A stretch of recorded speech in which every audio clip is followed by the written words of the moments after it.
বহুকেইটা কাৰ্যসূচী লৈ জাগিৰোডত মুখ্যমন্ত্ৰী হিমন্ত বিশ্ব শৰ্মা।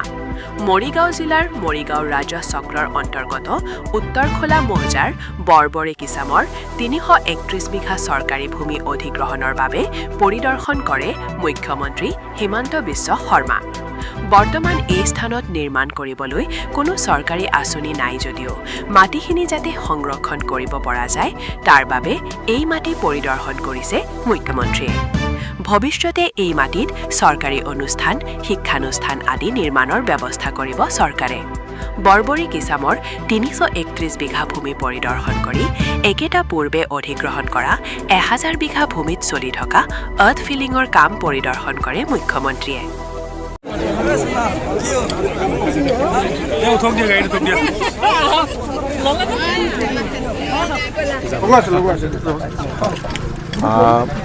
আমাৰ জাগিৰোড সমষ্টিৰ বিশেষকৈ আহঁতগুৰি বা ধৰমটোল অঞ্চলত আমি চৰকাৰী মাটি কিমানখিনি আমাৰ নামত আছে আমি তাৰ এটা পৰ্যবেক্ষণ কৰি আছোঁ, যাতে এই চৰকাৰী মাটিখিনিত আমি বিভিন্ন অনুষ্ঠান প্ৰতিষ্ঠান, ইণ্ডাষ্ট্ৰিয়েল ইষ্টেট বা অন্য চৰকাৰী অনুষ্ঠান, শৈক্ষিক প্ৰতিষ্ঠান আদি আমি আনিব পাৰোঁ। সেইকাৰণে মই বিশেষকৈ গুৱাহাটীৰ আশে পাশে এই অঞ্চলখিনিত চৰকাৰী মাটিখিনি সংৰক্ষণ কৰাৰ কাৰণে ব্যৱস্থা লৈছোঁ। ইয়াতো প্ৰায় ৩০০ বিঘা চৰকাৰী মাটি আছে। মই আজি চাই গ'লোঁ আৰু মাটিখিনি যাতে সংৰক্ষণ হৈ থাকে। এতিয়া কোনো আঁচনি নাই, খালি সংৰক্ষণ যাতে হৈ থাকে, এইটোৱে মেইন কথা।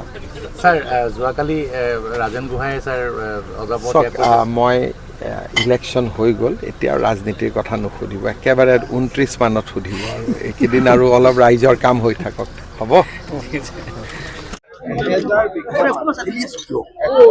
উদ্যোগিক ফাৰ্ম নিৰ্মাণৰ কাম চলি আছে। আমি আশা কৰিছোঁ যে টাটা অহাৰ পিছত আৰু বহুত উদ্যোগ অসমলৈ আহিব, কিন্তু আমি যদি এতিয়াই মাটি ঠিক কৰি নথওঁ উদ্যোগ আৰু উভতি যাব। সেইকাৰণে ইয়াত থকা চৰকাৰী মাটি আৰু অলপ অলপ ৰাইজেও দিছে আৰু মাটিখিনি আমি ফিল আপ কৰি এটা ইণ্ডাষ্ট্ৰিয়েল ইষ্টেটলৈকে ইয়াক ৰূপান্তৰ কৰিম। এইটো হৈছে আমাৰ আইডিয়া।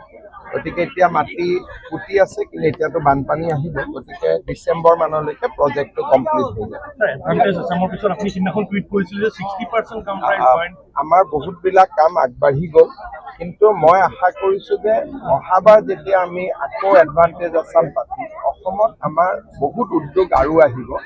তাৰ কাৰণে মোৰ মূল লক্ষ্যটো হ'ল চৰকাৰী মাটিখিনি যাতে আমি ভাল কৰি সংৰক্ষণ কৰি ৰাখিব পাৰোঁ। ডিচেম্বৰত লাহে লাহে